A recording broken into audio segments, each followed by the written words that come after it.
Khogali. Appreciate your words. If you can hear the sound of my voice, say Walied. Walied! If you can hear the sound of my voice, say Councillor Khogali. Councillor Khogali! Sounds good, right? Woo! Gotta get used to that ringing in the ear. I want to honor the fact that Walied's family is here. As somebody who has run for office before myself, I know that taking this courageous step that our brother is taking is not just a test for you.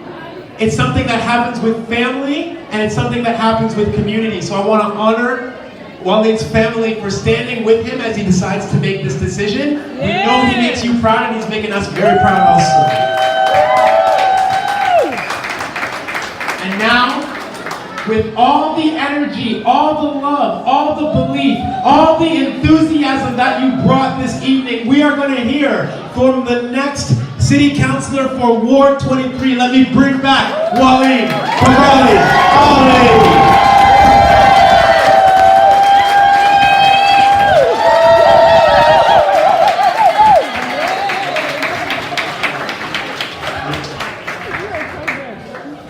Wow. Let's all just thank Desmond for being a great MC. Thank you, Desmond. And we see you, brother, the great work that you're doing for our community, and we appreciate it as well. So thank you. Thank you so much, Desmond. So first of all, when I was meeting with some of you, a friend of mine was kind to remind me that actually in Southern Sudan, where I spent my early childhood, when it rains like this, that's a good sign. That's a blessing. So, thank you. So first of all, I'm gonna start off by acknowledging that I'm actually very, very taken back, to be honest. I never expected so many people would show up today, especially folks that I've worked with, from the student movement, the labor movement, the environmental movement, from our community. And I really do appreciate the support that's been demonstrated tonight. So, I'm going to be very honest with you folks. I'm not a career politician. I'm a community organizer. I'm an activist. But I want to tell you why I'm running. Okay, and before I get to the point, I'm going to do a couple of acknowledgements. So, my name is Walied Khogali Ali, and I'm running in the upcoming municipal election as a progressive candidate for Ward 23, which represents the amazing communities of St. Jamestown, Cabbagetown, and Regent Park.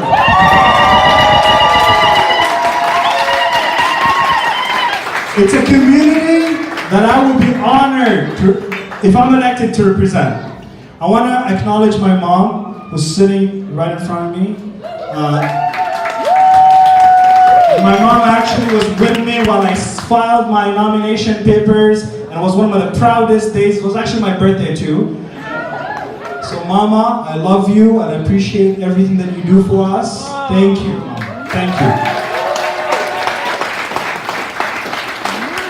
The work that I do in my community is inspired because of who my mom is, what my family has led me to understand is important in life, which is how do we give back to our community? How do we pay it forward? And most importantly, education. But before I get into it, I want to acknowledge other family members who are in the room. I see Yusra, Wajdi, I think there are other folks in the back. I want to say thank you to my family for all the support and encouragement, especially to run for office. It's going to be, the next 3 months are not going to be easy, but I'm hoping to get all of your support. So thank you for joining us. Today, we are at the CRC, the Christian Resource Center. It's a byproduct of revitalization. We're also at the meeting place of Toronto, which is still home to many Indigenous people from across Turtle Island. And we're grateful to have the opportunity to work in the community, but also on this territory. So thank you. Yes. I also want to say that we're also a resilient community. Regent Park, St. Jamestown, and including Cabbagetown. We're resilient because we have each other's back, don't we? I want to acknowledge that we have amazing activists, community organizers, folks who are amazing parents, who've been doing great and important work in our community. And I want to honor that through our campaign. I also want to acknowledge that there are people that are not with us. But I see those people. Those are those impacted by poverty, by homelessness, but also by the overdose crisis that are impacting our communities. We cannot ignore our neighbors. We must act with our neighbors to make sure that real change, that's community-led, happens here in our great work.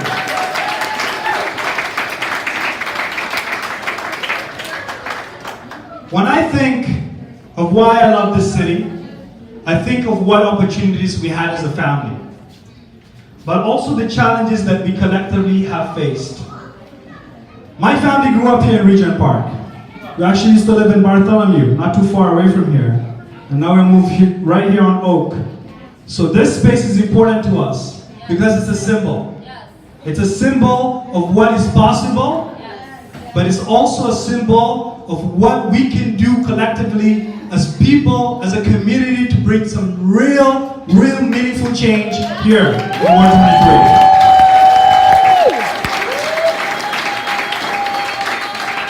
I also want to talk about what I mean by having each other's back. Okay, because that's important. Talk about it, brother. My father, who actually earned a doctorate in mathematics and economics, when we came to this country, his credentials were not recognized. Shame. So he basically, PhD, well-educated person, just like many of our family members living in our communities right here, could not access, opportunities and were actually forced to make very difficult decisions. But one of the most important decisions that my father made was he took on a security guard job at the Wellesley Community Center. And you know what he did? He taught kids, young children, because that's how we have each other's back. Yes.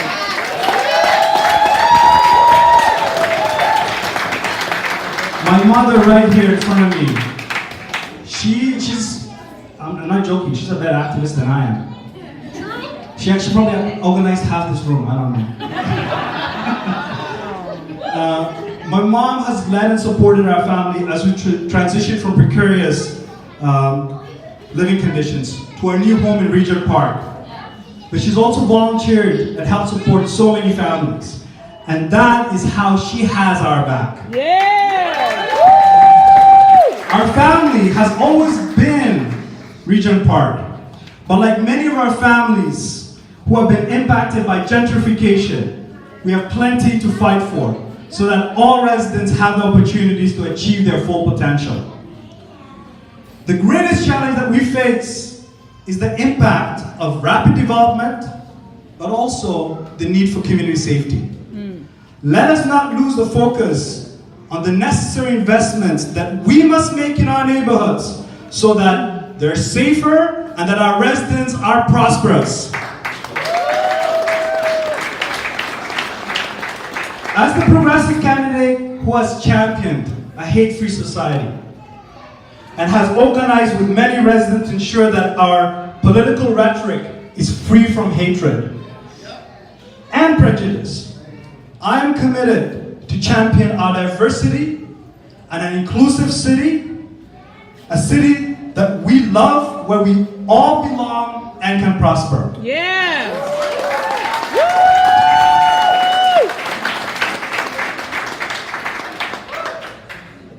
I want you all to understand that this is something that I do and will continue to do no matter what happens. Yeah. Okay, because that's important to realize that this campaign, we will be elected on October 22nd. Yeah.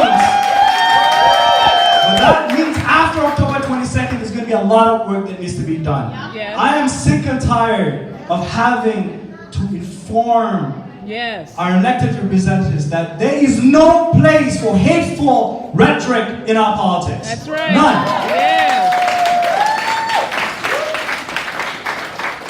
We will not return to the days of exclusion No. and precarity. Yes. We will create good jobs through a community benefits framework that make it possible for our families to afford to live in our city because we love our city.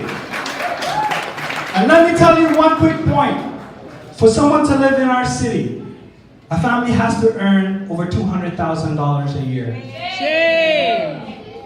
I know many of our neighbors cannot afford to live in this city.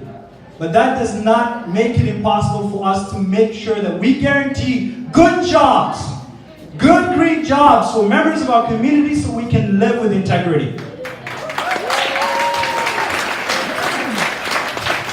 Throughout my community involvement, I've supported the creation of other community organizations that pushed for progressive agenda. For example, my experiences with TTC Riders as a transit advocate organization that continues today to advocate to make sure that your fares are low and there's more funding from provincial and federal government. I've supported a good green jobs agenda by working with our labor movement and supporting our charity of choice, the United Way of Greater Toronto. And when I was blessed with the opportunity to be the president of Toronto Environmental Alliance, I work with our friends in the environmental movement to advocate for a better environment for our children.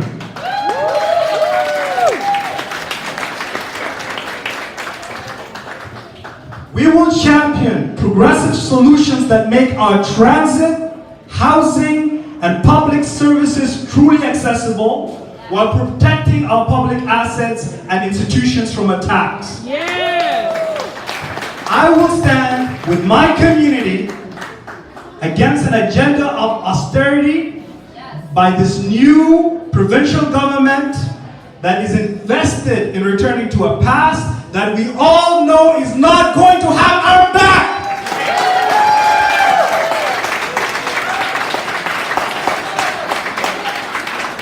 So I invite each one of you tonight for an important conversation to ensure that our ward and city continues to be the best place to live, because we represent the hope of so many families around the world of what an inclusive, safe, and prosperous city should be. Yes. So, before I conclude my speech, I want to encourage you folks to share your opinions, your concerns about what change should look like, what matters to you, what is affecting you, because this campaign is our campaign. Yeah. And we're going to build our platform together.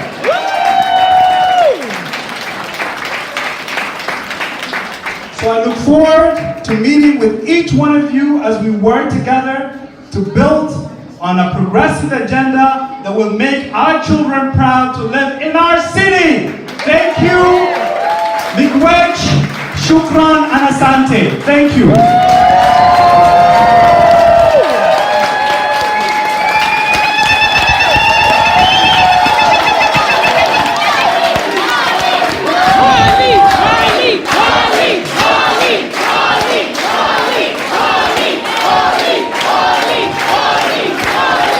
Thank you so much. Thank you.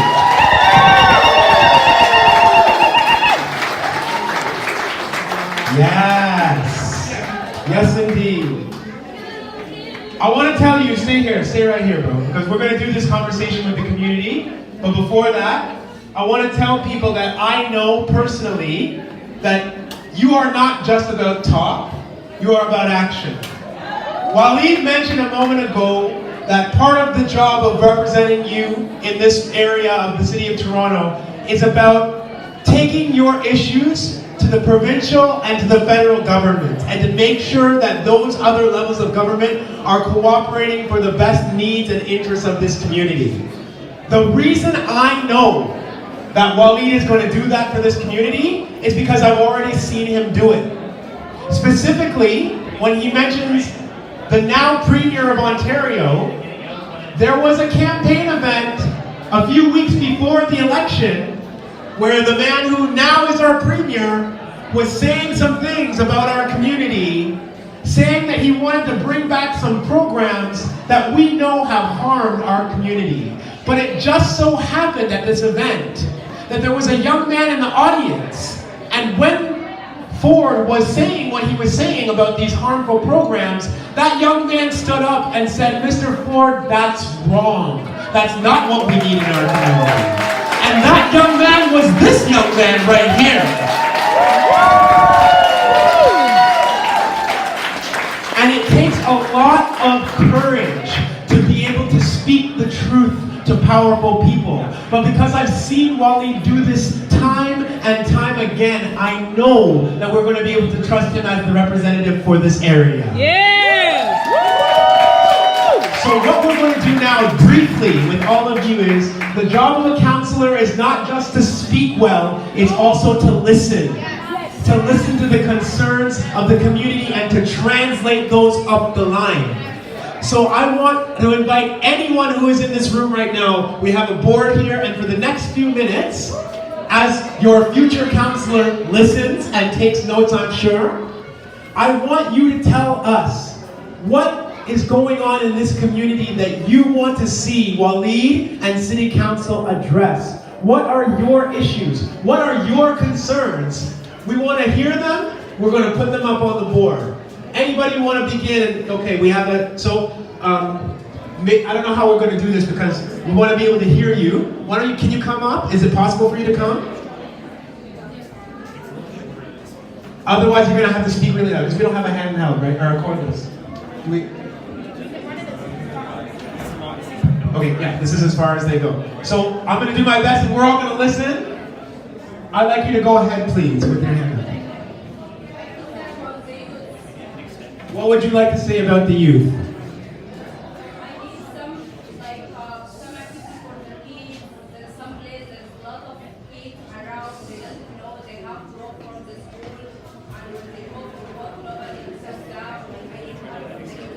So you're talking about programs when kids are not in school, that people will be watching over them, people will be taking care of them. I think there are probably other people in this room who have that same concern. Okay, that's a big one. We're going to make sure that goes up on the board.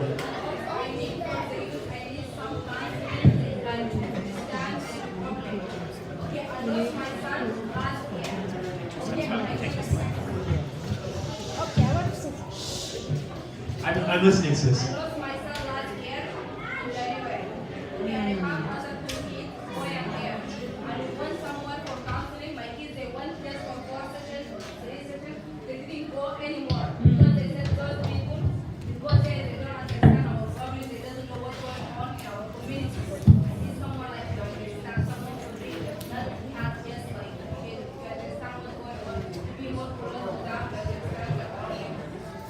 Let me repeat that back to you, just so I make sure I got it. What you're saying is that there are certain experiences that young people have had that are difficult for them and they need counseling, but they need counseling that is sensitive to their needs, to their culture, to their language, and that they need to do that so that they can deal with some of the hard things that have gone on in the community. Am I hearing that correctly? Thank you for sharing that. I really appreciate it. That's it. Thank you.